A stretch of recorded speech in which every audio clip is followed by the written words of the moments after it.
lay low. Baby, keep it low key.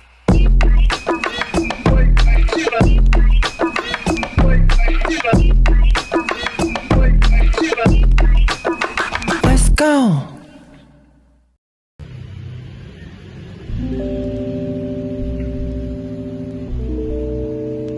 Instrumen pemerintahan.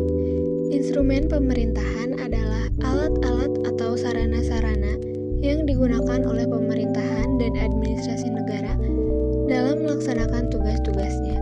Dalam menjalankan suatu pemerintahan, pemerintah atau administrasi negara melakukan berbagai tindakan hukum dengan menggunakan instrumen pemerintahan. Instrumen pemerintahan. Instrumen pemerintahan dibagi menjadi dua. Yang pertama ada instrumen fisik.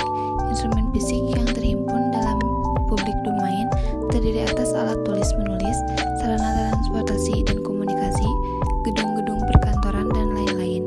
Yang kedua ada instrumen yuridis.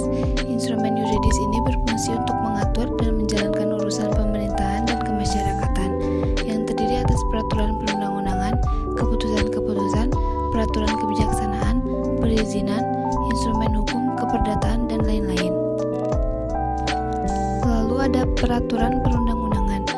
Pasar 1 Butir 2 Undang-Undang Nomor 10 Tahun 2004 tentang pembentukan peraturan perundang-undangan menyatakan bahwa yang dimaksud dengan peraturan perundang-undangan adalah peraturan tertulis yang dibentuk oleh lembaga negara atau pejabat yang berwenang dan mengikat secara umum.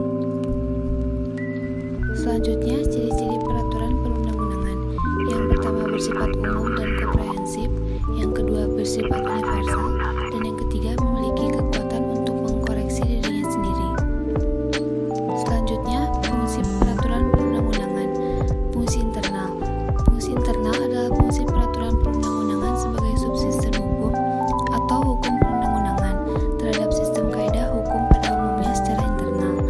Peraturan perundang-undangan menjalankan fungsi penciptaan hukum, fungsi pembaruan hukum, fungsi integrasi pluralisme, fungsi kepastian hukum. Lalu fungsi perubahan. Telah lama di kalangan pendidikan hukum diperkenalkan fungsi perubahan, yaitu hukum sebagai sarana pembaruan atau law as social engineering. Peraturan perundang-undangan diciptakan atau dibentuk untuk mendorong perubahan masyarakat di bidang ekonomi, sosial maupun budaya. Masyarakat patrilineal atau matrilineal dapat didorong menuju masyarakat parental melalui peraturan perundang-undangan perkawinan. Fungsi stabilisasi. Peraturan perundang-undangan dapat pula berfungsi sebagai stabilisasi. Peraturan perundang-undangan di bidang pidana, di bidang ketertiban dan keamanan adalah kaidah-kaidah yang terutama bertujuan menjamin stabilitas masyarakat. Kaidah stabilitas dapat pula mencakup kegiatan ekonomi seperti pengaturan kerja, pengaturan tata cara perniagaan, dan lain-lain.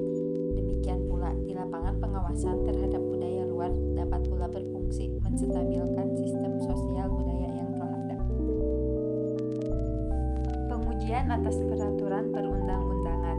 TAP MPR 3 tahun 2000 tentang sumber hukum dan tata urutan peraturan perundang-undangan mengatakan bahwa sesuai urutannya maka setiap aturan hukum yang lebih rendah tidak boleh bertentangan dengan aturan yang lebih tinggi.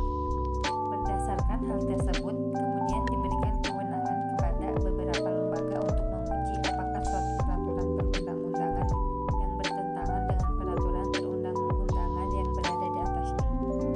Peraturan kebijaksanaan.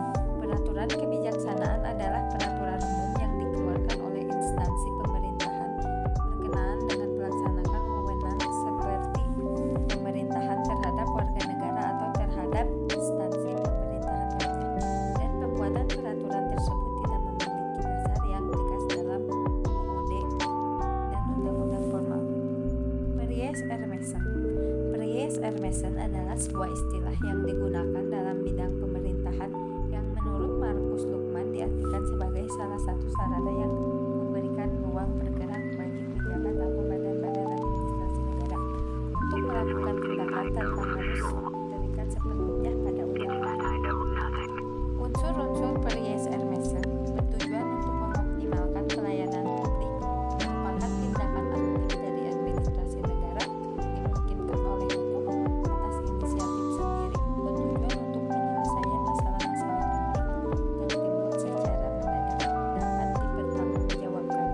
Jadi, kesimpulannya adalah instrumen pemerintahan merupakan bagian dari instrumen penyelenggaraan negara secara umum atau pemerintahan dalam arti luas, yang mana pelaksanaan tugas penyelenggaraan ini di negara Indonesia paling tidak dilakukan oleh 3 lembaga, yaitu eksekutif, legislatif, dan yudikatif. Dalam melaksanakan tugas penyelenggaraan negara, masing-masing negara tersebut diberikan kewenangan untuk mengeluarkan